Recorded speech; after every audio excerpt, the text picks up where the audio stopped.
Assalamualaikum warahmatullahi wabarakatuh. Sebelumnya perkenalkan nama saya M. Dimas Aditya Murti Zain dengan NIM G0025232 dan saya berasal dari kelompok B2. Di sini saya akan mempresentasikan laporan praktikum anatomi 2.1. Laporan pertama, saat jadi panitia lomba 17-an, Dapri melihat salah satu peserta laki-laki mengeluh nyeri hebat pada daerah skrotum setelah terjatuh. Di sisi lain, ada juga peserta lain yang sudah lama mengeluh benjolan di skrotum yang terasa seperti sekumpulan cacing. Dan seorang bapak yang sering bolak-balik ke toilet karena sulit PAK. Yang pertama adalah jelaskan anatomi penis, skrotum, dan juga testis. Yang kedua, jelaskan jalur perjalanan sperma dari testis hingga keluar melalui ostium uretra externum. Yang ketiga, jelaskan kemungkinan perbedaan anatomi dan klinis dari keluhan pada skenario tersebut, terutama yang mengarah pada torsiotestis, varikokel, dan pembesaran prostat. Yang pertama itu adalah anatomi penis. Penis sendiri itu adalah merupakan suatu organ tubuler, dan juga penis ini alat kopulasi untuk pria, dan penis juga berhomolog dengan gland klitoris. Penis sendiri itu terdiri dari dua pars, itu adalah pars fixa dan juga pars libera. Pars libera sendiri itu ada dua, ini ada corpus cavernosum dan juga corpus spongiosum. Corpus spongiosum ini ada gambaran lebih jelas ya. Corpus spongiosum itu terletak di bagian ventral corpus penis, dilewati oleh uretra pars spongiosa, dan juga saat distal melebar itu akan menjadi gland penis. Kalau corpora cavernosumnya itu terletak di bagian dorsal penis, merupakan jaringan erektil utama. Terdapat corpus cavernosus, masing-masingnya itu diliputi oleh tunika albuginea yang tebal, dan di ruang-ruang corpora cavernosum itu disebut dengan sinusoid cavernosum. Ini sinusoid cavernosum. Di tengahnya terdapat arteri profunda penis atau arteri cavernosum. Dan juga ada ini ya, ada pars fixa, ada bulbus penis dan juga crus penis. Kalau di bulbus penis itu ada musculus bulbus spongiosus, yaitu fungsinya itu adalah untuk mengkompresi bulbus dan corpus spongiosum dan juga membantu pengosongan uretra. Nah, kalau crus penis itu ada ototnya itu musculus ischiato cavernosus, yaitu untuk mengkompresi kursa penis dan mendorong darah dari ke bagian distal, ke bagian corpus cavernosum agar untuk mempertahankan ereksi. Vaskularisasi sendiri itu ini ya, kalau arteri di penis itu adalah cabang dari arteri pudenda interna dan pudenda eksterna. Kalau sistema venanya itu bermuara pada pudenda interna. Nah, ini ada anatomi skrotum. Skrotum sendiri adalah merupakan lapisan pembungkus testis yang terdiri dari 9 lapisan. Berfungsi mengatur suhu testis yang optimal untuk spermatogenesis. Pada bagian mediana skrotum terdapat ratet skroti. Juga ada urutan lapisan skrotum. Itu adalah kulit pertama itu kulit, fascia dartos atau musculus dartos. Yang ketiga itu adalah fascia spermatica externa, musculus cremasterica, fascia spermatica interna, tunica vaginalis, lamina parietal, tunica vaginalis, lamina visceral, tunica albugina, dan juga tunica vasculosa. Nah, lanjut ada anatomi testis. Testis sendiri itu adalah merupakan struktur yang homolog dengan ovarium pada wanita. Nah, testis sendiri itu terletak di dalam skrotum dan terdapat sepasang. Dan juga testis kirinya itu bisa lebih rendah dari testis kanan karena funiculus spermaticus di bagian kirinya itu pasti lebih panjang. Nah, ada lapisan pembungkus testis sendiri itu ada tunica vaginalis, tunica albuginea, dan juga tunica vasculosa. Nah, di tunica vaginalisnya ini ada dua lapisan lagi, yaitu ada lamina parietalis dan juga lamina visceralis. Inervasi testis sendiri itu ada, yang pertama itu ada plexus testicularis, yaitu otonom cabang segmen dari thoracalis, dan juga nervus genitofemoralis, yaitu cabang segmen lumbal. Nah, itu adalah jalur perjalanan sperma. Jalur perjalanan sperma. Nah, yang pertama itu spermanya itu kan di sini kan dimulai dari tubulus seminiferus atau disebutkan public semen di sini. Lalu masuk ke saluran lurus atau tubulus rectus, lalu berkumpul ke jaringan saluran seperti jala sini, ya kayak jala ini disebut dengan rete testis. Lalu sperma keluar dari ductus efferent menuju ke epididymis ini,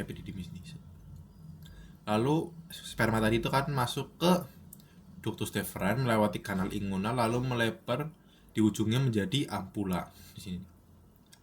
Di ductus ejaculatorius itu nanti sperma bertemu dengan cairan dari vesicula seminalis. Lalu jalur uretranya, lalu sperma kemudian melewati 3 bagian uretra, yaitu pars prostatica, pars membranosa. Pars membranosa ini itu ada sama pars spongiosum. Lalu hingga berakhir di ostium uretra externum ini. Selanjutnya adalah kemungkinan klinis. Nah, kalau ini adalah kemungkinan klinis itu torsio testis. Kalau di skenario tadi itu ada nyeri hebat pada bagian skrotum setelah terjatuh.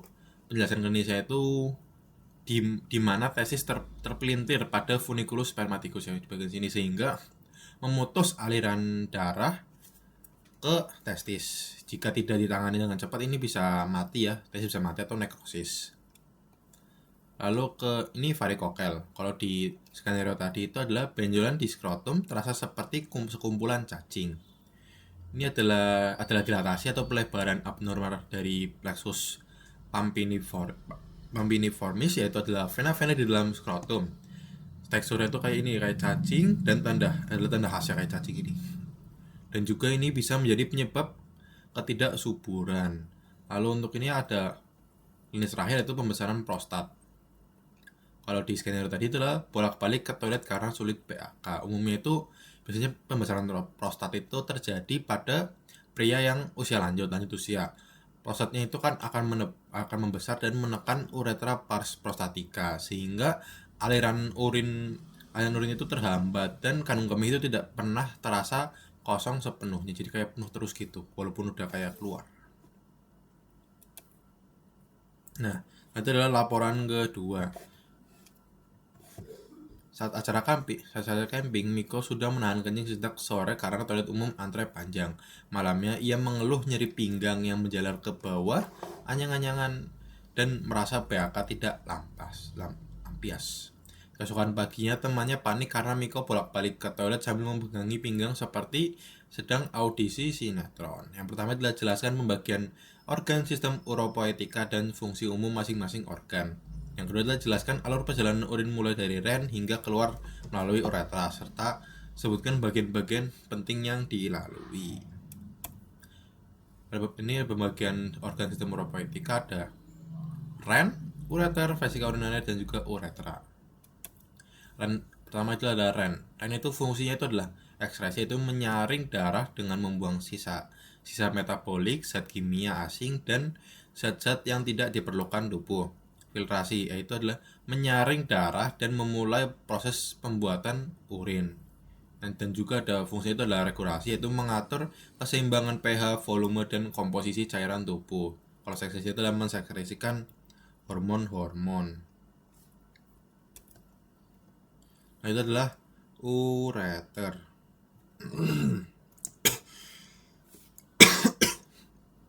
Ureter sendiri adalah merupakan saluran muskular berbentuk pipa yang membentang dari ren ke facies posterior vesika urinaria.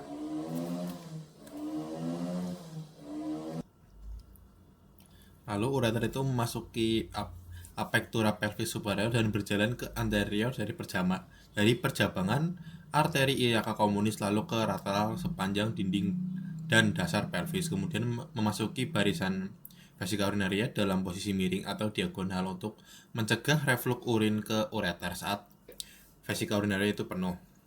di dalam pelvis sendiri, di dalam pelvis ureter disilang oleh ductus deferens. Nah, kalau pada wanita, kalau pada pria, kalau pada pria, kalau pada wanitanya itu disilang oleh arteria uterina. Lanjut. Ini adalah vesika urinaria. Vesika urinaria itu merupakan kantong musculus membranosa yang berfungsi untuk menampung urin, terletak di kafum pelvis saat kondisi kosong dan mengembang ke superior hingga kafum abdomen saat penuh. Berbentuk mirip seperti piramid, memiliki apex, apex atau anterior, basis posterior, dan fascia superior, dan juga dua fascies inferolateral. Nah, lanjut adalah uretra. Uretra ini adalah saluran yang berasal dari basis vesika urinaria hingga ostium uretra externum. Ini ada perbedaan dari yang pria dan juga wanita. Kalau yang pria itu lebih panjang 18-20 cm dan dilalui oleh urin dan cairan semen. Membentang dari orificium uretra internum pada vesika urinaria hingga orificium uretra externum pada ujung penis. Pada penile uretra terdapat glandula litera yang menghasilkan mukus. Kalau yang di wanita ini lebih pendek, itu sekitar 4 cm dan hanya dilalui oleh urin. Membentang dari vesika urinaria hingga officium uretra externum pada dorsal gland clitoridis. Mengandung 2 glandula parauretral mukus pada aperturanya dan lebih rentan terkena infeksi. Karena ini ya. Ini ada arah aliran urin. Pertama adalah nefron, dibilang dengan ginjal ya. Lalu ke tubulus contortus proximal, lalu menuju ke tubulus descendens ansa Henle, lalu ke medula membentuk lengkung atau loop, lalu menuju ke tubulus ascendens ansa Henle, lalu ke tubulus collectivus distalis, lalu ke ductus collectivus, lalu ke papilla renalis, lalu ke calcic minor, calcic major, lalu pelvis renalis, lalu menuju ke ureter. Nah, laporan ketiga. Di ruang bersalin, seorang ibu sedang dalam proses persalinan. Bidan menilai penurunan kepala janin dengan bidang Hodge. Memperhatikan bentuk pelvis, lalu mempertimbangkan tindakan episiotomi agar robekan perineum itu tidak meluas. Yang pertama itu jelaskan dasar pelvis dan perineum, termasuk diagram pelvis, membran perinei spatium, membrana perinei, spatium perinei profundum, serta pembagian regio urogenitale dan juga regio analis. Selanjutnya adalah jelaskan hubungan anatomi pelvis dengan kondisi klinis skenario, terutama mengenai perbedaan pelvis pria dan wanita, Hodge, dan juga episiotomi. Pertama itu adalah diagram pelvis atau pelvic floor lah. Ini kalau dari atas ya, nah muskuli penyusunnya itu ada 2, yaitu musculus levator ani sini. Nah, origonya itu adalah arcus tendinius yang merupakan penebalan dari fascia pelvis. Selanjutnya ada insersio, yaitu dibagi menjadi 3 serabut. Ada serabut anterior, serabut intermedial, dan juga serabut posterior kan. Nah, kalau serabut anteriornya itu adalah musculus pubococcygeus ini. Kalau serabut intermedianya itu kalau ini serabut intermedia. Kalau serabut posteriornya itu di musculus iliococcygeus ini. Nah, ini ada juga musculus coccygeus ini, musculus coccygeus. Itulah berorigo di spina isidakia, insersionya itu os sacrum dan juga os coccygeus. Inervasinya itu adalah cabang-cabang nervus carales, yaitu 3-4. Fungsinya itu adalah menopang untuk diagram pelvis. Nah, tadi kalau yang levator aninya itu fungsinya itu adalah untuk menyokong dan mempertahankan viscera pelvis pada tempatnya, mencegah peningkatan tekanan di dalam pelvis selama mengedan dan mendorong otot-otot abdomen. Selanjutnya adalah membrana perinei dan spatium perinei profundum. membrana perineum itu adalah merupakan fasia tebal berbentuk segitiga yang melekat pada tulang kerangka arcus pubicus terletak horizontal, dan arah anteriornya itu terdapat celah kecil di antara membrana dan ligamentum pubicum inferior. Di atasnya itu berhubungan dengan ruangan tipis yang disebut dengan spatium perineum profundum ini. Spatium perineum profundum. Untuk lebih jelas ya, perineum profundum itu di sebelahnya. Nah, ini adalah perbedaan dari spatium perineum profundum wanita dan juga pria. Muskulus yang ada di spatium perineum profundum itu sebenarnya kalau di pria cuma ada 2, sedangkan kalau di wanita itu ada 4. Kalau di pria itu cuma ada musculus splinter uretra externum dan juga musculus transversus perineum profundus. Ini kalau di wanita ada 2 tambahan nih, yaitu ada musculus splinter uretrovaginalis dan juga musculus kompresor. Nah, ini ada regio urogenitalis dan juga regio analis. Ya. Letaknya itu adalah di bawah pelvis, yaitu bentuknya itu berlian yang dibagi menjadi 2 regio, yaitu regio urogenitalis dan juga regio analis. Nah, batas-batas dari regio analis itu adalah batas anterior itu adalah margo inferior symphysis pubicum, lateralnya itu rami ischiotico anterior dan juga ligamentum sacro-uropetal. Kalau posterior itu ada apex coccygeus. Perbedaan ya antara regio urogenitalis dan juga regio analis. Ini adalah perbedaan pelvis dari pria dan wanita. Kalau ini yang di kiri itu adalah wanita, kalau sedangkan kalau di kanan itu pria. Ini bisa dilihat dari sudut yang pertama, sudutnya. Ini sudutnya itu kayak lebih lebar dan juga ini lebih lancip. Dan juga bentuknya seperti jantung, kalau ini seperti bulat aja gitu. Lingkar lah. Ini perbedaan lebih jelasnya lagi. Kalau di adductus pelvisnya itu wanita itu bulat, kalau di pria itu seperti jantung. Kalau di adductus pelvisnya itu luas, kalau di pria itu sempit. Kalau di ossarcumnya itu wanita itu pendek, luas, kurang melengkung. Kalau di pria itu panjang, sempit, melengkung ke dalam. Kalau os coccygeusnya itu wanita itu lentur, kalau pria itu kuat.